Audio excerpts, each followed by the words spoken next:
नमस्कार दोस्तों, मैं मनोज मुसाफिर साहू आपके सामने फिर से कुछ आंकड़ों की बात करूंगा। जैसा कि आप सभी जानते हैं कि योगी 2.0 सरकार में मतलब योगी जी के ये दूसरे कार्यकाल में जो मुख्यमंत्री पद की शपथ ग्रहण ले चुके हैं, उसमें 52 मंत्री अभी तक आपको शपथ ग्रहण लिए हैं। इस 52 मंत्री में सबसे रोचक बात यह है कि इस 52 मंत्रियों में सबसे ज़्यादा अगर मंत्री की बात करें तो 21 मंत्री सिर्फ जनरल मतलब सामान्य वर्ग से लिए गए हैं। सामान्य वर्ग से 21 मंत्री बनाए गए हैं 21, और 20 मंत्री ओबीसी से बनाए गए हैं, 9 मंत्री दलित वर्ग से बनाए गए हैं, 1 सिख बनाए गए हैं और 1 मुस्लिम बनाए गए हैं। लेकिन सबसे बड़ी बात जो मैं बताना चाहता हूँ ये है कि मीडिया में या आम जनमानस में ये चर्चा का विषय नहीं बन पाया कि आखिर सामान्य वर्ग जिसकी आबादी 20% है, मतलब 15% बताते हैं, 15% है या 20 मान लें तो 15 या 20% आबादी वाले लोगों को आपने लगभग 21 मंत्रालय 52 में किस आधार पे आपने दे दिए, इसकी कहीं कोई बात नहीं की जाती है। हाँ, गुमराह करने के लिए जो मेन स्ट्रीम मीडिया है, जो ब्राह्मणवादी मीडिया है, वो लोगों को गुमराह करने के लिए दूसरे अंदाज में इस आंकड़ा को प्रस्तुत करता है। वो कहता है, क्या कहता है? वो कहता है कि ब्राह्मण जो बनाए गए वो 7 ब्राह्मण मंत्री इस मंत्रिमंडल में बनाए गए हैं। ब्राह्मण की बात करता है 7, ठाकुर की बात करता है कि जो क्षत्रिय मंत्री बनाए गए वो 8 हैं, भूमिहार ये लोग 2 बनाए गए, श्रीवास्तव मतलब लाला 1 बनाए गए, और जनरल वैश्य अग्रवाल इनकी संख्या 3 बताई गई। ये इनको तो जो सामान्य वर्ग के लोग हैं, जिसमें ब्राह्मण है, जिसमें ठाकुर है, जिसमें भूमिहार है, जिसमें जनरल वैश्य है, इनको अलग अलग आंकड़ा बताया जाता है कि ब्राह्मण के 7 बनाए गए, ठाकुर के 8 बनाए गए, भूमिहार के 2 बनाए गए, श्रीवास्तव का 1 बनाया गया, जनरल वैश्य के 3 बनाए गए। और इस आधार पे वो इस बात को छिपा लेते हैं कि ये संख्या टोटल 21 हो जाती है। ये लोगों को पता ही नहीं चलने देते हैं। और लेकिन जब बात ओबीसी की आती है तो ओबीसी में वो जातिवार आंकड़ा नहीं देते कि कुर्मी के कितने बनाए गए, राजभर के कितने बनाए गए, माली के कितने बनाए गए, नाई के कितने बनाए गए, तेली के कितने बनाए गए, बंजारा के कितने बनाए गए, ये इसका आंकड़ा वो नहीं देते। उसके लिए वो टोटल कहते हैं कि साहब हमने इस बार सबसे ज़्यादा ओबीसी के 20 बनाए। तो जातिवार आंकड़ा नहीं देते, सभी जातियों को मिलाकर ओबीसी को 20 बता देते हैं। और लोगों को लगता है यार ब्राह्मण में तो सिर्फ 7 ही बनाए गए, ठाकुर में सिर्फ 8 ही बनाए गए हैं, उसकी तुलना में तो हमारा ओबीसी बहुत ज़्यादा है, 20 बनाए गए। लेकिन आप समझिए, इस कहानी को समझिए कि आपको जनरल वैश्य में, जनरल कैटेगरी में, सामान्य वर्ग में जितनी जातियां हैं उनको जातिवार बताया जाता है कि जिससे आपको कम लगे, आपके दिमाग के वो पढ़ लिए हैं और साइकोलॉजिकल आपके दिमाग को वो हैक कर लेते हैं। आपको अगर वो बताते कि सामान्य वर्ग को हमने 21 दिया तो आपको ज़्यादा लगता, लेकिन जब बताते हैं कि नहीं ब्राह्मण को मात्र 7 दिया, ठाकुर को मात्र 8 दिया, आप लगता है ठीक है, कम है, बहुत कम है, हमारा ओबीसी तो ज़्यादा है। लेकिन ओबीसी में ये नहीं समझते कि सभी जातियों ओबीसी मिला के 50% से ज़्यादा आबादी है, और उस 50% आबादी को 20 मंत्री दिए गए, और जिसके 15% आबादी है उसको 21 मंत्री दिए गए। ये भी सोचने का विषय है, सोचना पड़ेगा।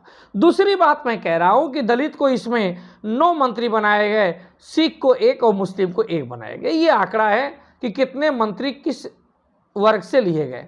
दूसरा आंकड़ा बड़ा दिलचस्प मैं आपको बताना चाहता हूं।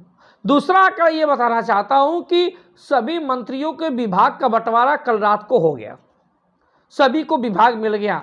और विभाग में, जैसा आप सभी लोग जानते हैं, आप जागरूक लोग हैं, आपको मालूम है कि सबसे अगर अच्छा विभाग और सबसे ज़्यादा बजट वाला विभाग माना जाता है तो गृह विभाग है, पीडब्ल्यूडी विभाग है, स्वास्थ्य विभाग है, शिक्षा विभाग है, नगर विकास मंत्रालय है, आबकारी विभाग है, सहकारिता विभाग है, परिवहन विभाग है।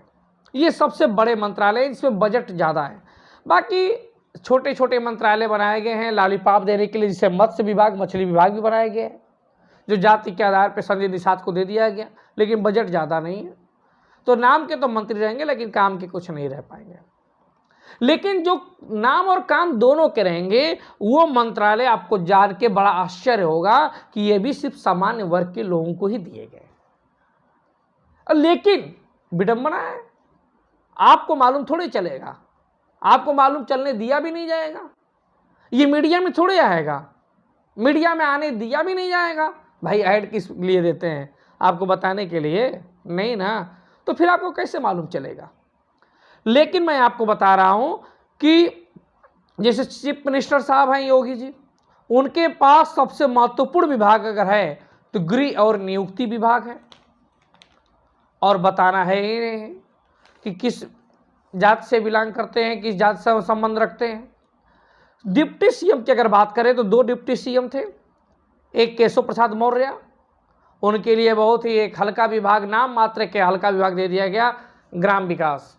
कुछ दम है नहीं, आप भी जानते हैं, बजट भी ज़्यादा नहीं है। लेकिन दूसरे जो डिप्टी सीएम हैं ब्रजेश पाठक जी, उनको भारी भरकम विभाग दिया गया, चिकित्सा शिक्षा विभाग दिया गया, मुख्य विभाग है चिकित्सा शिक्षा, वो ब्रजेश पाठक जी को दिया गया।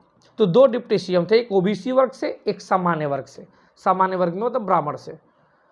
मंत्रालय देखिए, जो हल्का मंत्रालय था वो केशव जी को दे दिया गया, जो भारी मंत्रालय था वो ब्रजेश पाठक साहब को दे दिया गया। दूसरे अगर हम लोग बात करें तो फाइनेंस की बात करें, वित्त की बात करें, पैसे की बात करें, लेखा जोखा की बात करें, तो वो सुरेश खन्ना साहब को दिया गया, जनरल कैटेगरी से, आप भी जानते हैं, सुरेश खन्ना साहब को दिया गया। एग्रीकल्चर कृषि की बात करें तो एग्रीकल्चर में सूर्य प्रताप शाही, आप जानते ही हैं, भाजपा के प्रदेश अध्यक्ष रह चुके हैं, छत्री हैं, आपको मालूम ही है, ये उनको दिया गया। नगर विकास मंत्रालय बहुत बड़ा बजट होता है, इसकी बात करें तो ये भी जनरल कैटेगरी के ए शर्मा को दिया गया। जो पीडब्ल्यूडी विभाग, जो सबसे के लिए माथापच्ची होती है और सब लोग जोर आजमाइश करते हैं इस विभाग के लिए, क्योंकि सबसे ज़्यादा बजट इसी विभाग में है, ये विभाग पंडित जितिन प्रसाद साहब को दिया गया। उसके बाद अगर बात करें तो नंद गोपाल नंदी, आपको मालूम है ये जनरल वैश्य से हैं, अग्रवाल हैं, ये लिखते गुप्ता, वो बात अलग है। इनको औद्योगिक विकास दिया गया, इंडस्ट्रीज का दिया गया, और इसमें भी बजट ज़्यादा है। योगेंद्र उपाध्याय जी, पंडित योगेंद्र उपाध्याय जी, इनको उच्च शिक्षा विभाग दिया गया है, उच्च शिक्षा विभाग। नितिन अग्रवाल जी, नरेश अग्रवाल जी के सुपुत्र हैं, और जनरल में आते हैं, सामान्य वर्ग से हैं, इनको आबकारी विभाग दिया गया। और आपको क्या बताना, आबकारी विभाग में वही शराब के ठेके वाला विभाग, इसका बजट कितना होगा आपको सब जानते ही हैं, बताना क्या है। जेपीएस राठौर साहब भी जनरल वर्ग से आते हैं, इनको सहकारिता विभाग दिया गया। दयाशंकर सिंह, आप जानते ही दयाशंकर सिंह को, स्वाति सिंह जो थी उनके हस्बैंड हैं, हालांकि विवाद इनका कोर्ट, फैमिली कोर्ट में चल रहा है। दयाशंकर सिंह जी, इनको परिवहन विभाग दिया गया है। तो हमारे कहने का मतलब है, जितने अच्छे विभाग हैं, चाहे वो परिवहन विभाग हो, चाहे सहकारिता विभाग हो, चाहे आबकारी हो, चाहे उच्च शिक्षा हो, चाहे औद्योगिक विभाग हो, चाहे पीडब्ल्यूडी हो, चाहे नगर विकास हो, चाहे एग्रीकल्चर हो, चाहे फाइनेंस हो, चाहे चिकित्सा शिक्षा हो, चाहे गृह नियुक्ति हो, ये सब जनरल वर्ग, सामान्य वर्ग के लोगों के हाथ में है। बाकी जो नाम मात्र वाले छोटे छोटे विभाग बने हुए खुश करने के लिए ओबीसी के लोगों को और एससी के लोगों को दिया गया है। इस विभाग के बंटवारे से तो ये प्रतीत और क्लियर है, इसमें कोई शक और गुंजाइश नहीं है। ये बात अलग है कि आपके पास ये मैसेज नहीं पहुंचाया जाता है, आपको ये जानकारी दी ही नहीं जाती है, वो बात अलग है। आपको विचार करना है कि आपका हित, आपका जो अधिकार है वो कहाँ संरक्षित है, कहाँ सुरक्षित है, और आपको मिल क्या रहा है, आपके लोगों को क्या मिल रहा है इस सरकार के द्वारा, और ये सरकार देना क्या चाहती है, इस सरकार के मन में क्या है, दिल में क्या है और मुख में क्या है, ये सब आपको एनालिसिस करना है। मैं आपको आंकड़ा बता दिया कि किसको क्या मिला। जितने महत्वपूर्ण विभाग हैं सब सामान्य वर्ग के मंत्रियों को मिला हुआ है, और सबसे ज़्यादा मंत्री पद उन्हीं को मिला हुआ है। हालांकि ये बात अलग है कि अलग अलग जातियाँ बता के उनका वजन, उनके काम को हल्का कर दिया जाता है, जिससे आपको मनमानस पे, दिमाग पे असर ना पड़े। मैं अगले वीडियो में अगली बात करूँगा, तब तक के लिए धन्यवाद।